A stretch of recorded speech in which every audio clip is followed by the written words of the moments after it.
Tisztelt hallgatóság, tanáraink, vendégeink, társaink, ember és forradalom, magyar és forradalom. 56 év, mely 1956-ra emlékeztet. E rövid idő, mely a világnak semmi, a teremtés egyetlen pillanata. Nemzetünk számára azonban sorsfordító napok, hetek ezek, melyek sajnos olyan gyöngycsort alkotnak, amelyben több a fekete, a hamis. 1956 örökösei vagyunk. Még élnek közöttünk a hősök, nagyapáink és dédapáink, még tudnak nekünk mesélni. Emlékezünk erre a pillanatra, erre az érzésre, amely akkor, ott, október erős napjainkban megdöbbentette, sőt megrázta a keleti proxiparát. A népszellem leszállt a magasból, és 2 hétig megteremtette azt az önálló nemzeti néptudatot, amely a szabadság illúzióját tudtak eltenni. A szabadság álmokból csupán lehet. De az embernek lélegezni, szabadon élni és boldognak lenni kötelesség. Oxigén nélkül, mely a szabadság illúziója, csak rövid ideig lehet élni. A diktatúra, mely kialakult hazánkban, csak kevesek szabadsága volt. A már kicsire csonkított Magyarország fellázott. Egy nemzet tragédiája 350 000 kivégzést akar. A felkelők több mint 3/4, 30 év alatti fiatal, aki nem látta több pillanapot. Az orosz túlerő alamuszi módon ismét támadott. Bár a fasizmus kiűzték, de elfelejtettek hazamenni. 1956 krónikája rövid.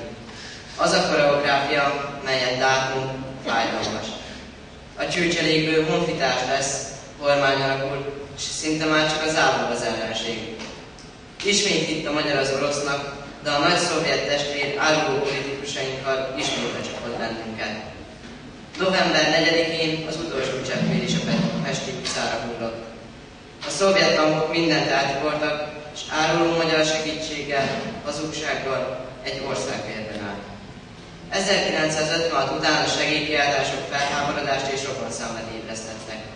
De a szuezi válság fontosabb volt. Menekültek ezrei lépték át a határt, vagy lőtték le őket a szöges bútoknál.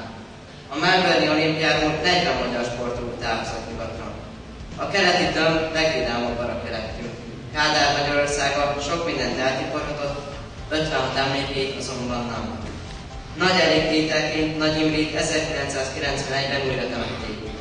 Másnap meghalt Kádár. Egy Shakespeare-i drámai fordulat sem bizonyította volna jobban, hogy a szabadság szelleme megfoghatatlan. Lelülhetnek, megkínozhatnak, összeverhetnek, de a szelleme tovább él. Nagy elégtétel, leírhatatlan érzéses számunkra. Piros a vér a Pesti utcán, munkások igyat vére folyt.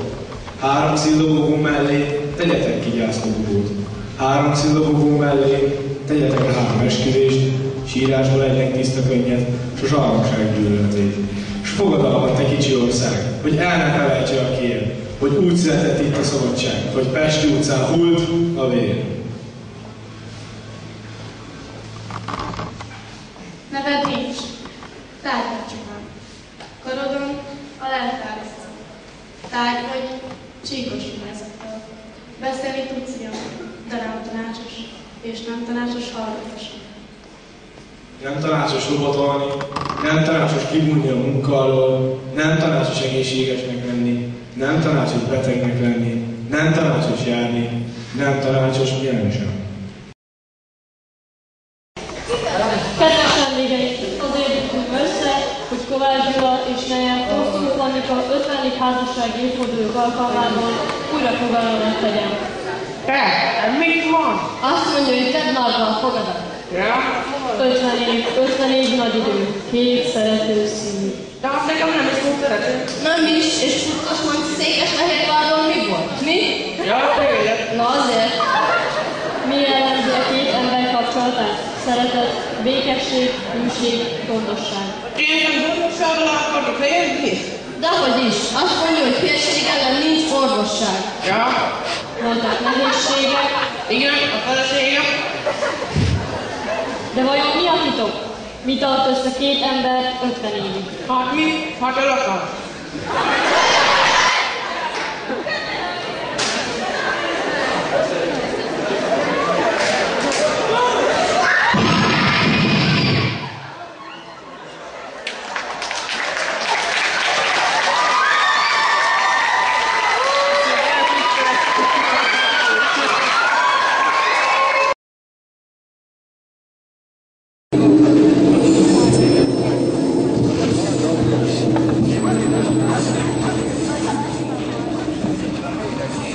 Halljátok, milyen nagyra szűrődik be oda kintről? De biztosan a karácsonyra készülőtök hangoskodnak. Figyelj, mindjárt elcsendesednek. De látod azt, hogy megint igazad van. Gyere, fiam, menjünk, ketessük meg az állatokat. Addig az asszonyok, lányok hadd készülődjenek ideben. Mi úgyis csak hátráltatók lennénk. Jó édesapám, hozzuk be a fát is. Édesanyám, szépen kitakarítottam, kifényesítettem mindent. Segíthetek én is az ünnepi asztal megterítésében? Segíthetsz, lányom. Ilyen időskoromban már én is sokat segítettem édesanyámnak, a te nagymamádnak. Tőle tanultam szinte mindent. Igaz, bárhogy a karácsonyi vacsorát, mert még mindig úgy csinálom, mint addig. Édesanyám, úgy szeretnék én is mindent megtanulni. A nagymama biztos örülne neki. Jó, segíthetsz. A mákos guba már készen van. Hagyjuk a tűzhelyen, ne hűljön ki vacsoráig. Hozd be a karácsonyi terítőt, tedd az asztalra. Ezt csak ilyenkor használjuk. A nagymama azt mesélte, hogy nagy ereje van. Ha valaki beteg lesz jövőre, ezzel kell letakarni, és biztosan meggyógyul. Valahol piros alma is került a mosdótárba, ez meg a jó egészséget jelentette. Édesanyám, ezek nagyon érdekes dolgok, de sok mindent ide készítetnék. Ezeket is a nagymamától tanulta? Igen, látod, én nem a mosdóvízbe teszem az almát, hanem az asztalra. Ha az család minden tagja megeszik belőle egy keresztet, sokáig együtt maradnak. Hát, látom, édesanyám. Úgy látom, még sok mindent ide készített. Van itt még só, tojás, egy kevés kalács, kolbász, meg bor is. A batlánmeseknek lett ide készítve. Biztos ők is beköszönnek ma este. Na, akkor ez sem maradjon ki. Milyen jó illat van. Hát ezt meg miért hozták be, édesapám? Na látod, az asztalra rátesszük a színát, aztán mi még megvacsorázunk, a színe megszentelődik.